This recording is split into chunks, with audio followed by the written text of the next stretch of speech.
Well, everybody, we are here again. The Twitter files have arrived. Twitter files number 8. They're coming out off the presses fast and hot. I hope you guys enjoy the little intro music I got going there. This is going to be the official intro music of the channel. It's called Don't Doubt Your Vibe by Elon Musk.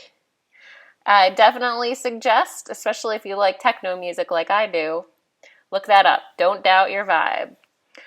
All right, speaking of not doubting vibes, we are going to get down to the truth of things and read the Twitter files part 8. This release was done by Lee Fang, that's LH Fang at Twitter. I will list his name in the description below. Okay, so here we go. Twitter files part 8. How Twitter quietly aided the Pentagon's covert online PSYOP campaign. Despite promises to shut down covert state-run propaganda networks, Twitter docs show that the social media giant directly assisted the U.S. military's influence operations. Twitter has claimed for years that they make concerted efforts to detect and thwart government-backed platform manipulation. Here is Twitter testifying to Congress about its pledge to rapidly identify and shut down all state-backed covert information operations and deceptive propaganda. But behind the scenes, Twitter gave approval and special protection to the U.S. military's online psychological influence ops.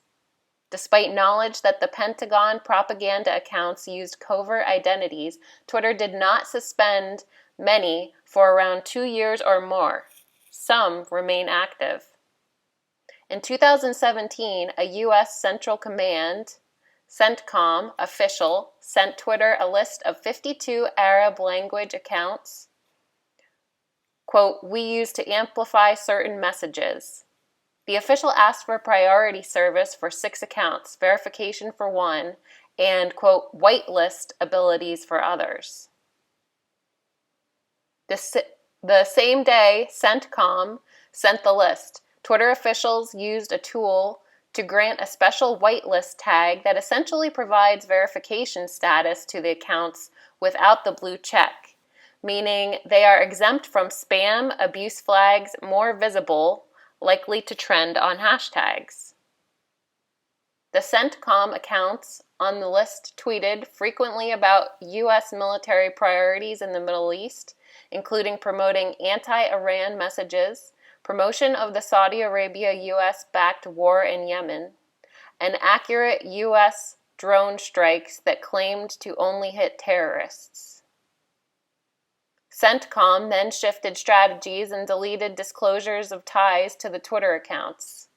The bios of the accounts changed to seemingly organic profiles. One bio read, Euphrates Pulse. Another used an apparent deepfake profile pic and claimed to be a source of Iraqi opinion.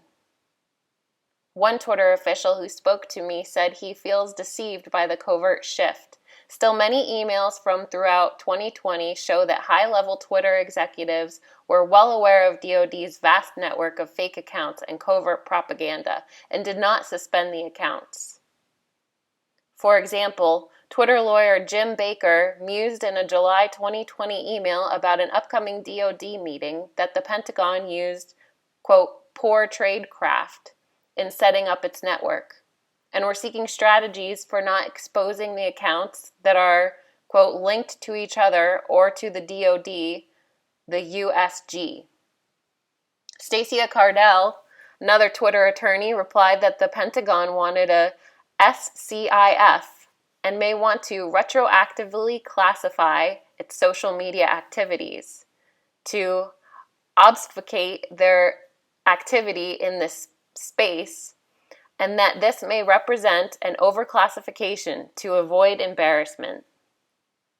In several other 2020 emails, high-level Twitter executives, lawyers, discussed the covert network and even recirculated the 2017 list from CENTCOM and shared another list of 157 undisclosed Pentagon accounts, again mostly focused on Middle East military issues.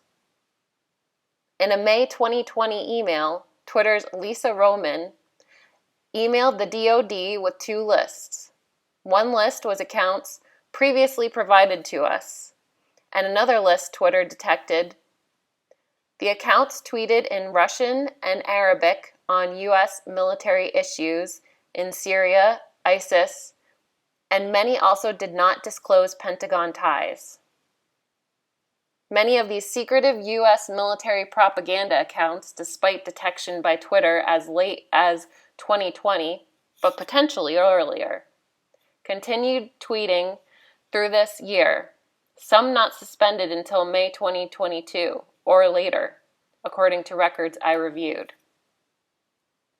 In August 2022, a Stanford Internet Observatory report exposed a U.S. military covert propaganda network on Facebook, Telegram, Twitter, and other apps using fake news portals and deep fake images and memes against U.S. foreign adversaries.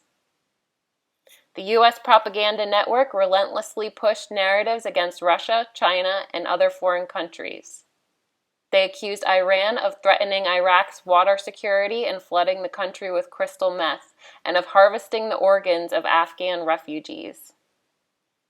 The Stanford report did not identify all of the accounts in the network, but one they did name was the exact same Twitter account CENTCOM asked for whitelist privileges in 2017 email. I verified via Twitter's internal tools. The account used an AI-created deepfake image. In subsequent reporting, Twitter was cast as an unbiased hero for removing, quote, a network of fake user accounts promoting pro-Western policy positions. Media covering the story described Twitter as evenly applying its policies and proactive in suspending the DoD network. The reality is much more murky.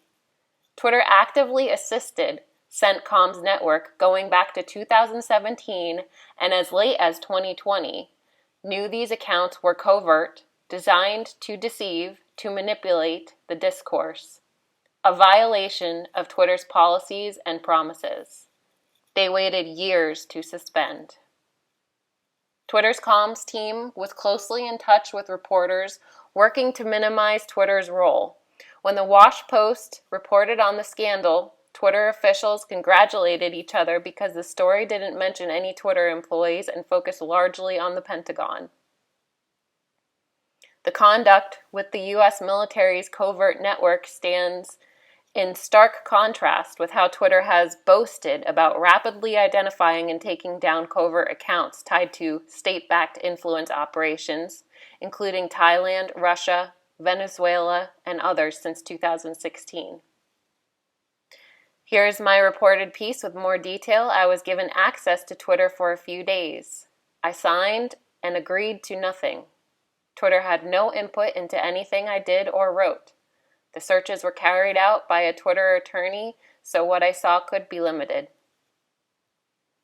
And Li Fang says here, if you want more details about how he goes about his reporting, and a little more about himself and further discussion, documentation, he started a Substack, and you can find that on his Twitter page. Again, his name is listed in the description.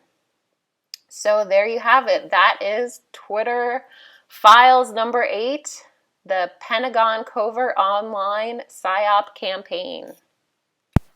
I want to thank you guys for tuning in again, and I look forward to what we find out next.